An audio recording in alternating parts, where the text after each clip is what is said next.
Big boss హౌస్లో ఏ దిక్కు లేక రతిక మళ్ళీ పల్లవి ప్రశాంత్తో తిరుగుతుంది. ఎందుకంటే బిగ్ బాస్ హౌస్లో తనకి అందరూ వ్యతిరేకంగా ఉన్నారు.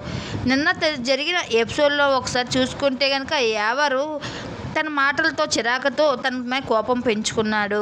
అయితే ఈరోజు ప్రోమో కానీ చూసుకున్నట్లయితే శివాజీ కూడా తనకి అగ్రి అయినట్టు తెలుస్తుంది. అయితే తనకి నిన్న అన్న నాగార్జున గారు పల్లవి ప్రశాంత్ రతిక ఇద్దరు విషయంలో ఎవరు తప్పు అని అడగగా శివాజీ గారు రెండు చేతులు గెలిస్తే కదా తప్పు అని చెప్తాడు.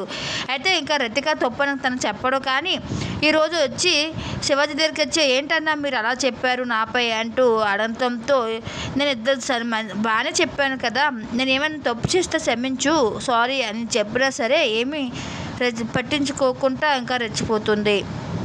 దీంతో కోపం అయిపోయారు శివాజీ. ఇదంతా చూస్తుంటే బిగ్ బాస్ హౌస్లో అందరూ కూడా తన వ్యతిరేకంగా ఉన్నట్లు తెలుస్తుంది. ఈసారి లైవ్లో కానీ చూసుకున్నట్లయితే అందువల్ల మళ్ళీ పల్లవి ప్రశాంత్కి దగ్గర అవడానికి దాని చుట్టూ తిరుగుతూ తను గోగుతూ వస్తుందని తెలుస్తుంది.